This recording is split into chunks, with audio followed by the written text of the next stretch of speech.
Bueno, y como todos los miércoles nos acompaña en el estudio don Alberto Aldape. Don Alberto, buenas tardes, ¿cómo está? Buenas tardes, Ana Lilia, bien. El día de hoy con lo del salario. El salario mínimo, Exacto.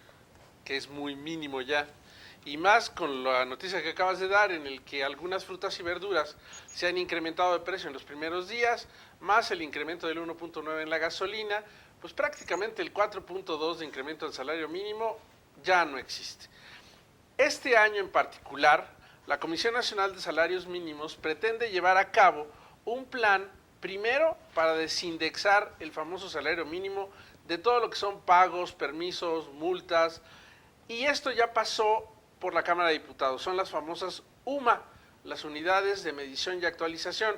Están en el Senado, esperemos que lo descongelen rápidamente y sea el primer paso para posteriormente desaparecer las zonas geográficas, que ya no exista zona A y zona B, que solamente exista una sola área de trabajo que sea todo el país. Y ya el día de hoy el secretario del Trabajo y Previsión Social anunció que en el mes de marzo la zona B, en donde se ubica Aguascalientes, tendrá un incremento adicional al salario mínimo para disminuir la diferencia que actualmente existe contra la zona A, que es de 3.25 pesos a 2 pesos exclusivamente. Muchos dirán, bueno, un peso, ¿para qué nos sirven? Sumado, nos puede ayudar para algunas cuestiones económicas y sería el siguiente paso para buscar tener una ruta realista para la recuperación del poder adquisitivo del salario mínimo, que durante los últimos 30 años ha perdido nada más el 75% del poder de compra.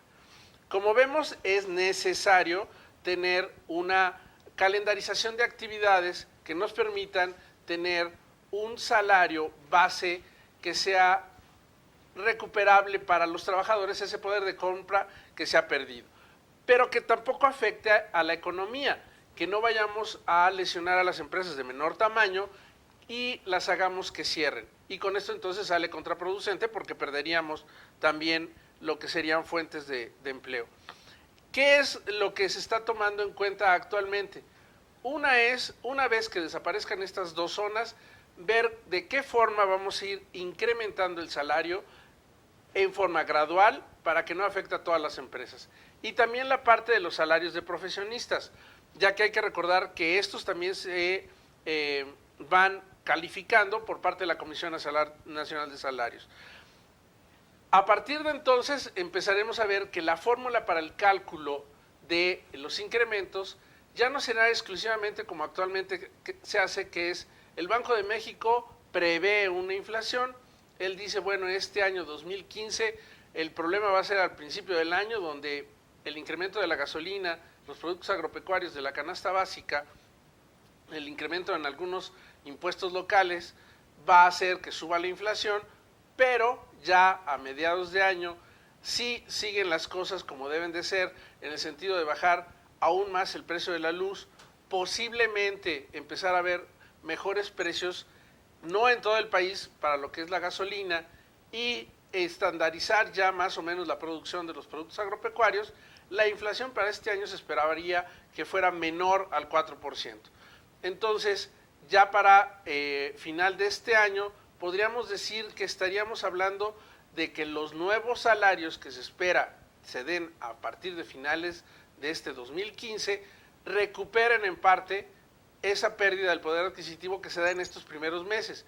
Y a partir del año 2016 veamos ya una zona geográfica solamente, ya no tener el vinculado el salario mínimo al pago del Infonavit y a otras cuestiones, la operación total de las UMA, y con esto podamos empezar esa ruta hacia el corto plazo de recuperación de ese 75% que ha perdido de poder adquisitivo el salario mínimo. Pues terrible, don Alberto, esperamos que nuestras autoridades hagan algo y que, como usted dice, las empresas pequeñas no se vean afectado con esto de pues homologar el salario en toda la República, porque pues sí sería algo difícil, pero que esperemos que se dé, porque 75% es como aterrorizante. Sí, a final de cuentas es una de las cuestiones de por qué seguimos teniendo esa situación de una población casi el 50% en algún nivel de pobreza. Necesitamos mejorar el mercado interno y la única forma es teniendo mayor poder adquisitivo los trabajadores. Muchísimas gracias, don Alberto. Dentro de 8 días lo vemos con otro tema interesante y nos vamos a más información.